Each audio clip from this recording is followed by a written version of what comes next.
आपको सीधे ले चलते हैं नरसिंहपुर, जहां पर मुख्यमंत्री डॉक्टर मोहन यादव इस वक्त संबोधित करते हुए। शिक्षा मंत्रालय को मानव संसाधन मंत्रालय बता दिया गया था। तो तस्वीर इस वक्त आपके टेलीविजन सेट पर आपको नरसिंहपुर से दिखा रहे हैं, जहां पर नरसिंहपुर में प्रदेश के मुख्यमंत्री डॉक्टर मोहन यादव पहुंचे हुए थे और यहां पे वो एक सभा को संबोधित कर रहे हैं। हर एक, क्योंकि आप लगातार देख ही रहे हैं कि प्रदेश को किस तरह से प्रदेश के विकास के लिए निरंतर जो प्रदेश सरकार है वो काम कर रही है, और इन्वेस्टर्स समिट और साथ ही छात्र छात्राओं को लेकर सरकार की आखिर क्या योजना है, उन तमाम चीजों को इम्प्लीमेंट करती हुई प्रदेश सरकार, प्रदेश के मुखिया डॉक्टर मोहन यादव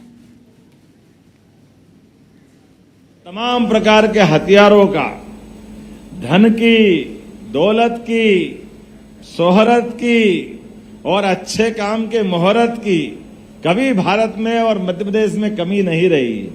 लेकिन रही कमी तो हमारी अपनी व्यवस्थाओं के संचालन के साथ उस पे अपने आप में हमारे नियंत्रण की, खास करके देश के दुश्मनों से निपटने की। मैं लाइन से बता सकता हूं, ज्यादा पुराना नहीं। पानीपत का पहला युद्ध जब बाबर के साथ होता है तो हमारा हेमचंद्र हेमू विक्रमादित्य केवल 1.5 लाख की सेना उनके साथ है, लेकिन हारते कैसे हैं? तोप और बंदूक का प्रयोग पहली बार होता तो 1000 हाथी तोप के धमाके से, गोले से तो मरे ही नहीं, धमाके से भाग रहे, क्योंकि टेक्नोलॉजी का अभाव था। अपने लोग जान देने को तैयार थे, लेकिन जान देने से काम नहीं चलता। टेक्नोलॉजी में क्या होता है? दूसरा पानीपत का युद्ध फिर होता है अकबर के सामने, इब्राहिम लोदी के साथ बड़ी सेना लेकर के, लेकिन उसमें भी वही नाटक होता, और तीसरी बार की स्थिति भी यही बनती। लेकिन ये बदलते दौर का समय है।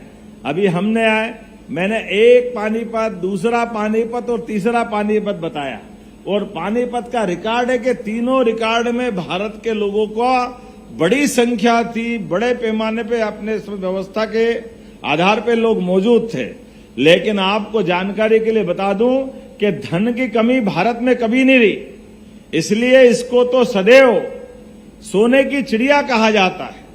लेकिन चिड़िया का तो चाहे जो शिकार कर लेता है। आजकल लायन का जमाना है, और हमारे बीच लायन है नरेंद्र मोदी जी। जोरदार अभिनंदन करो अपने गुजरात के गिर शेर। अभी तो संख्या भी बढ़ रही है, हमने देखा सुना है। इसलिए आज बदलते समय में, टेक्नोलॉजी के युग में, हमने देखा हमारे आसमान पे ऐसा लग रहा था टीवी खोलो तो दिवाली के फटाके फूट रहे ऊपर। पाकिस्तान के तरफ से कौन कौन सी मिसाइल, अब मैं बोल तो नहीं सकता हूं, लेकिन आप भी समझ रहे हो, पाकिस्तान तो मोहरा था। हथियार कहां से आए थे मालूम पड़ा। किसका बाजार बिगड़ गया है बताने की जरूरत नहीं है। जिनके अपने बाजार बिगड़ गए उनकी हालत बिगड़ गई। लेकिन आज जब मैं आपसे बात करने आया हूं तो हमारी सरकार ने बदलते दौर में माननीय प्रधानमंत्री जी के नेतृत्व में ये बात सही है कि हमारे लिए मेड इन इंडिया का समय है, और मेड इन इंडिया की जब बात कर रहे हैं तो सभी क्षेत्रों में समान रूप से हथियार की बात होगी तो हथियार की होगी। मैं मान के चलता हूं कोई बड़ी बात थोड़ी है। आप में से भी कोई व्यक्ति ऐसा हो सकता है जो अपनी अच्छी मिसाइल बनाने की फैक्ट्री डालेगा। आप में से कोई हो सकता है जो अच्छी गन की फैक्ट्री डाल सकता है।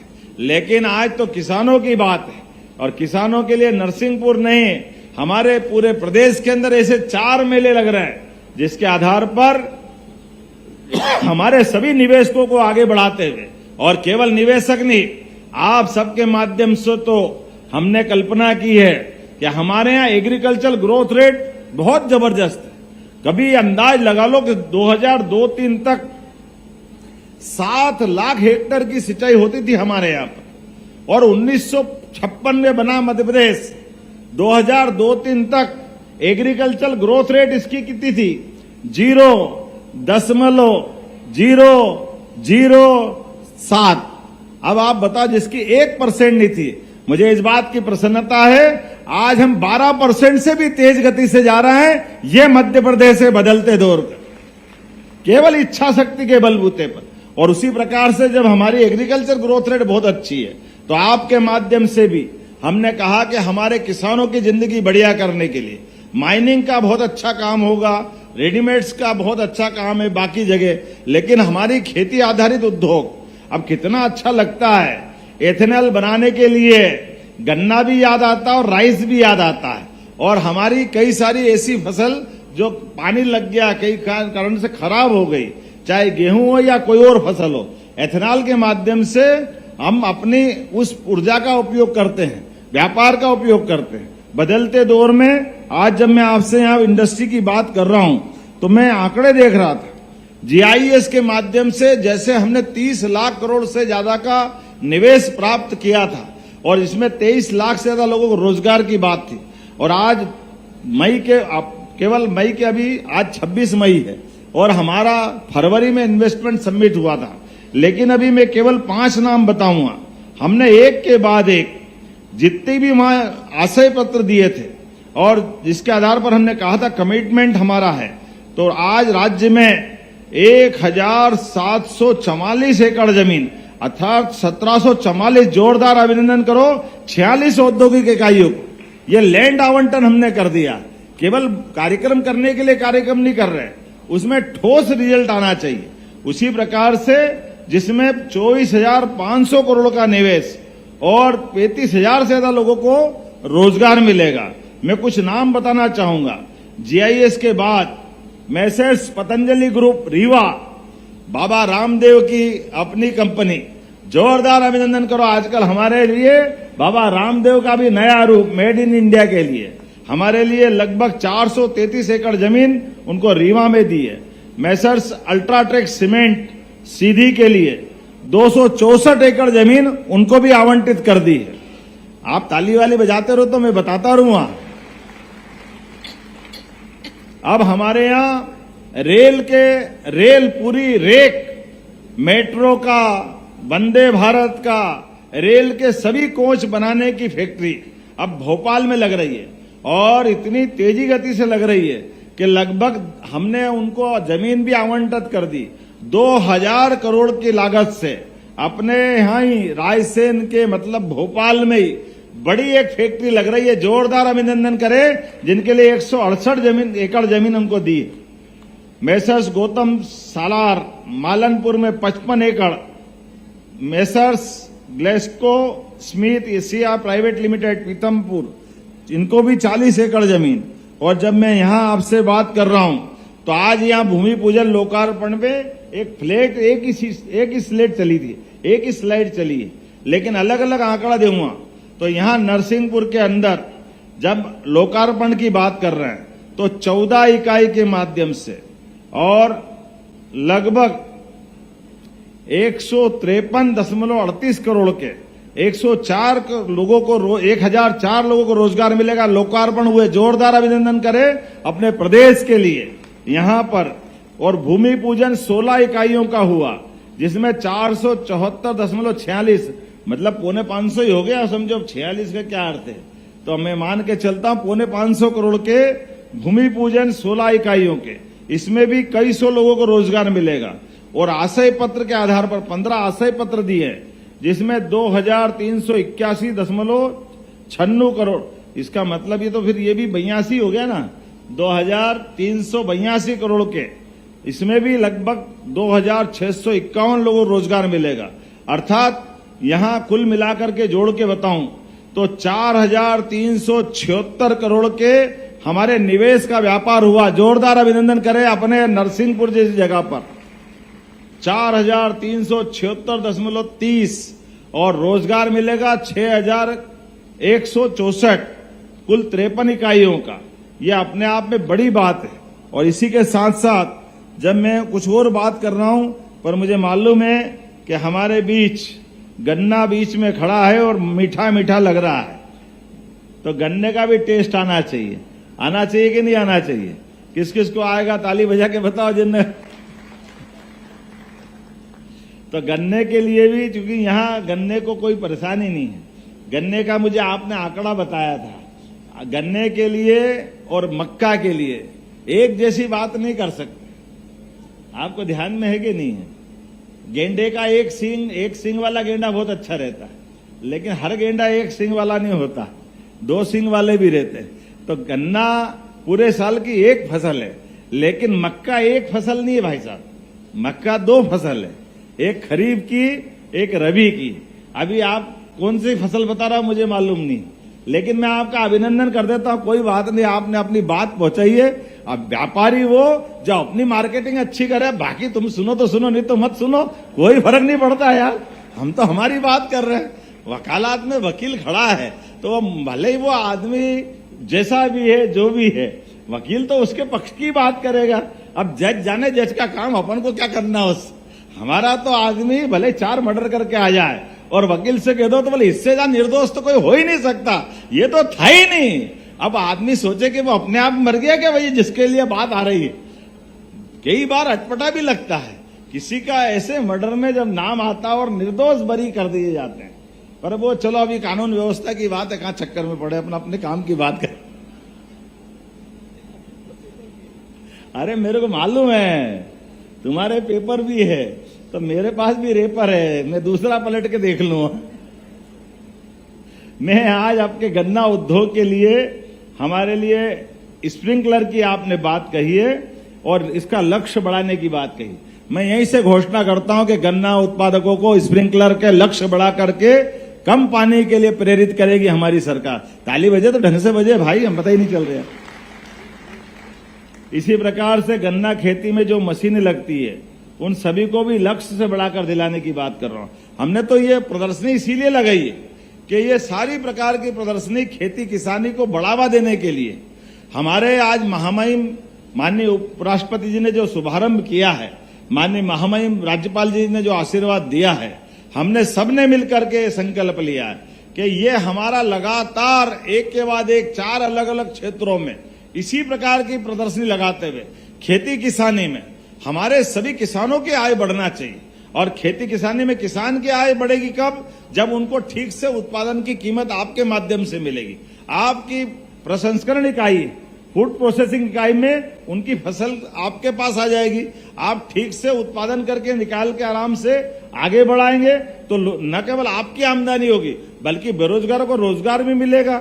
आखिर यही तो क्रम है, इससे आगे क्या जा सकता है। इसलिए हमने न केवल खेती, बागवानी, फलोद्यान सभी में आगे बढ़ा रहे हैं और समान रूप से, इसलिए बजट भी डबल कर दिया और हम लगातार मॉनिटरिंग भी कर रहे हैं। अलग अलग विभाग जितने एक बात करते थे, हमने कहा एक साथ एक प्लेटफॉर्म पे आओ, एक साथ बात करोगे और पूरा समय देकर। किसी और कार्यक्रम में मैं जल्दी जल्दी करता हूं, लेकिन जैसे हमारे युवाओं को रोजगार दिलाने वाले कारखाने की बात आती है, किसानों की जिंदगी बेहतर करने की बात आती है, तो मैं दूसरे कार्यक्रम रखता ही नहीं हूं। एक ही कार्यक्रम रखता हूं जिसमें मध्य प्रदेश भी आगे बढ़े और आप सबके माध्यम से हमारा देश भी आगे बढ़े। आज हम अपने राज्यों की मूल क्षमता को, मूल योग्यता को यशस्वी प्रधानमंत्री के नेतृत्व में स्वस्थ प्रतिस्पर्धा में, और इस बात के लिए भी मुझे अच्छा लगता है कि जब हमारे राज्य में निवेश की बात करते हैं तो कोई कर्नाटक से आए, कोई केरल से आए, कोई राजस्थान से आए, कोई छत्तीसगढ़ से आए, अरे जहां से भी आ रहा है हमारे यहाँ निवेश तो कर ही रहे हैं।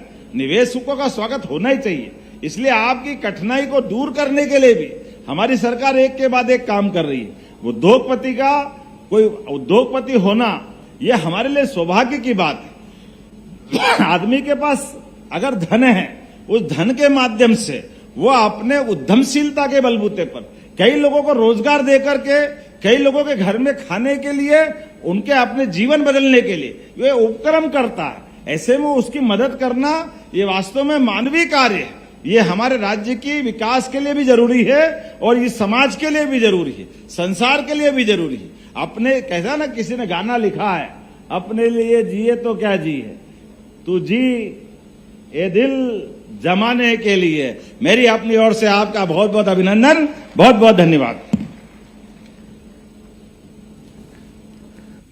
नरसिंहपुर की तस्वीरें हैं। मुख्यमंत्री डॉक्टर मोहन यादव इस वक्त खाद्य प्रसंस्करण उद्यमियों से संवाद कर रहे थे और सरकार की जो योजनाएं हैं, सरकार की जो नीति है और कैसे फूड प्रोसेसिंग को बढ़ावा देने के लिए सरकार ने कोशिश की है, सबका जिक्र इस वक्त वो अपने संबोधन में कर रहे थे। ये तस्वीरें और ये कार्यक्रम बड़ा खास है मध्य प्रदेश के भविष्य के लिए, क्योंकि किसानों को बेहतर बाजारों से जोड़ने की पहल के तौर पर इसे देखा जा रहा है। इसके अलावा खाद्य संस्करण उद्यमियों को किस तरह से मध्य प्रदेश में आमंत्रित किया जाए, इन तमाम बातों का जिक्र इस वक्त मुख्यमंत्री कर रहे थे, अपनी नीति का बखान भी कर रहे थे। मंच पर विराजमान तो किसानों को बेहतर बाजारों से जोड़ने की ये पहल थी, चूंकि किसान जो मध्य प्रदेश की अर्थव्यवस्था में एक बड़ी और महती भूमिका निभाते हैं, उन्हें कैसे भविष्य में और सशक्त किया जाए, मजबूत किया जाए, और फूड प्रोसेसिंग जो यूनिट्स हैं और इस उद्यम में क्या भविष्य है किसानों का, किसान इससे जुड़कर कैसे अपने भविष्य को और बेहतर बना सकते हैं, संवार सकते हैं, इन तमाम बातों का जिक्र है। मुख्यमंत्री डॉक्टर मोहन यादव लगातार उन नीतियों का भी जिक्र करते दिखे जिसमें मध्य प्रदेश की वो बेहतर नीतियां जिससे किसानों को और फूड प्रोसेसिंग संस्थानों को जोड़ा जा सके, और मध्य प्रदेश की जो नीतियां हैं उसमें फूड प्रोसेसिंग और जो उद्योग है वो कैसे फल फूल सके, इसका भी जिक्र मुख्यमंत्री ने किया है।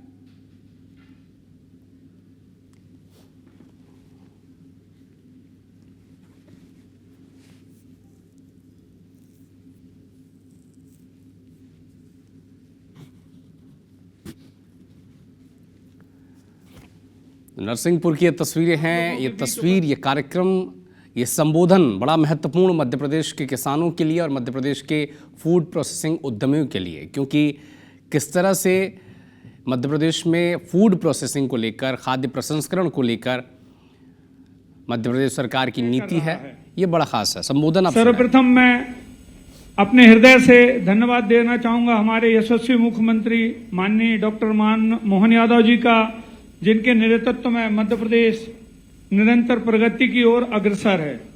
डॉक्टर यादव जी ने 2025 को उद्योग एवं रोजगार वर्ष के रूप में घोषित कर यह सिद्ध कर दिया है कि प्रदेश सरकार उद्योगों का विकास और युवाओं के भविष्य के प्रति पूरी तरह प्रतिबद्ध है। यह केवल घोषणा नहीं, एक संकल्प है, एक दूरदर्शी नीति का प्रतीक है और मध्य प्रदेश शासन को भारत की आर्थिक धुरी बनाने की दिशा में एक ठोस कदम है। मध्य प्रदेश शासन के मंत्रीगण एवं वरिष्ठ अधिकारियों का मैं आभार प्रकट करता हूं कि उनकी कुशल प्रशासनिक नीति से हम इस कार्यक्रम को सफलता की ओर ले जा रहे हैं। धन्यवाद।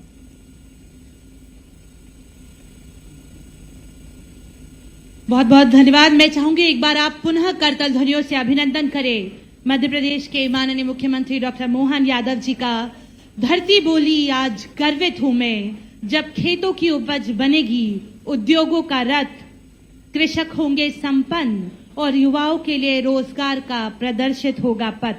भूमि पूजन के माध्यम से माननीय मुख्यमंत्री जी ने जो आज नरसिंहपुर की इस धरती पर बीज बोया है, वो जल्द ही फलदार वट वृक्ष बने और शीघ्र ही वे उनके लोकार्पण हेतु पुनः मां नर्मदा की गोद में बसे इस नरसिंहपुर में पधारे। इसी शुभेच्छा के साथ आप सभी का एमपी आईडीसी मध्य प्रदेश शासन की ओर से इस कृषि उद्योग समागम में धन्यवाद, आभार। नरसिंहपुर की तस्वीरें हैं, चूंकि नरसिंहपुर में आयोजित खाद्य प्रसंस्करण उद्यमियों का ये कार्यक्रम था और कैसे किसानों को बेहतर उद्योगों और उस बाजार से जोड़ने की कोशिश है जिसमें उन्हें और मुनाफा मिल सके, उनके भविष्य को वो संवार सके। और इस संबोधन में मुख्यमंत्री डॉक्टर मोहन यादव ने जो सरकार की नीतियां हैं, खासकर फूड प्रोसेसिंग को बढ़ावा देने के लिए किस तरह सरकार उन्हें छूट दे रही है, नीतियों में बदलाव किया गया है, सिंगल विंडो चैनल्स खोले गए हैं ताकि बिना किसी प्रक्रिया में उलझे हुए ये उद्यमी अपना उद्योग यहाँ पर स्थापित कर सकें। तो ये तस्वीरें और ये संबोधन बड़ा ख़ास है क्योंकि इसके लाभार्थी वाले पक्ष में किसान नज़र आते हैं और किसानों की हितैषी ये सरकार लगातार ये कोशिश कर रही है कि कैसे किसानों को उस बाज़ार से जोड़ा जाए जिससे उनका मुनाफा बेहतर हो, उनकी सुरक्षा, उनके फसलों की सुरक्षा, उनके अनाजों की सुरक्षा और बेहतर ढंग से किया जा सके। और इसी कड़ी में नरसिंहपुर की ये तस्वीरें, बार बार हम कह रहे हैं कि बड़ी महत्वपूर्ण तस्वीरें हैं और ये बहुत महत्वपूर्ण संबोधन है, क्योंकि खाद्य प्रसंस्करण उद्यमियों को बताया भी जा रहा है कि मध्य प्रदेश सरकार लगातार उनके उद्योगों की स्थापना के लिए किस तरह से उनकी नीति में बदलाव किया गया है।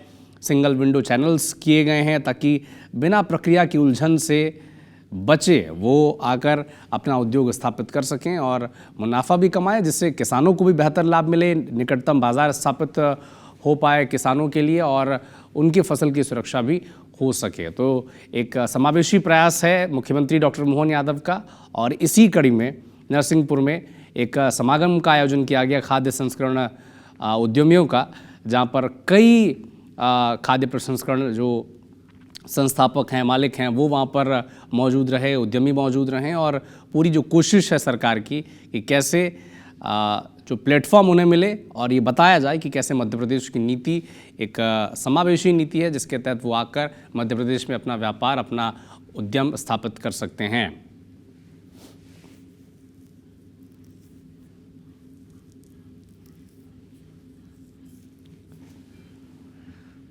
तो किसानों को और बेहतर बाजार से जोड़ने की पहल है, इसी तौर पर इसे देखा जा रहा है और नरसिंहपुर में इसका आयोजन किया गया। खाद्य प्रसंस्करण उद्यमियों का ये समागम है, क्योंकि फूड प्रोसेसिंग को बढ़ावा देने के लिए इस तरह के आयोजन लगातार सरकारें कर रही हैं और मध्य प्रदेश सरकार इसमें अग्रणी है।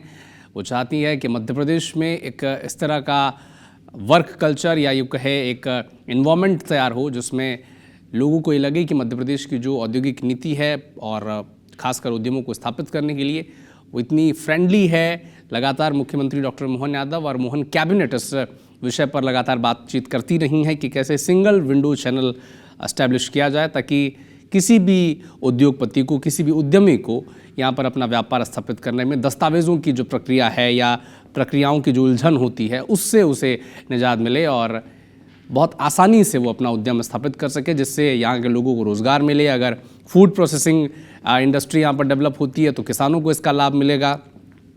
और कई तरह का आपने हाल ही में देखा होगा कि तमाम सरकारें इस दिशा में लगातार कोशिशें कर रही हैं, लेकिन इसी कड़ी में मध्य प्रदेश सरकार की जो कोशिश है सबसे अग्रणी, सबसे बेहतर और सरकार की जो नीति है मोहन सरकार की कैबिनेट के अप्रूवल के बाद और बेहतर और प्रिसाइज होती जा रही है, जिसमें बार बार जो कोशिश है मोहन सरकार की वो यही है कि कैसे एक सिंगल विंडो चैनल स्थापित किया जाए ताकि कोई भी उद्यमी या उद्योगपति जब वो अपना उद्योग स्थापित करने के लिए यहाँ पर पहुँचे तो उन्हें जो दस्तावेज़ों की प्रक्रिया है या जो प्रोसेस की जो उलझनें होती हैं, देरी होती है और उससे उसे निजात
नरसिंहपुर में फूड प्रोसेसिंग उद्यमियों का ये समागम है। मुख्यमंत्री डॉक्टर मोहन यादव, उनके कैबिनेट के तमाम बड़े मंत्री इस वक्त आप स्क्रीन पर उन्हें देख पा रहे हैं और सरकार की, मोहन सरकार की, मध्य प्रदेश की भारतीय जनता पार्टी की सरकार की ये पूरी कोशिश है कि कैसे फूड प्रोसेसिंग को बढ़ावा दिया जाए, मध्य प्रदेश में जो बेहतर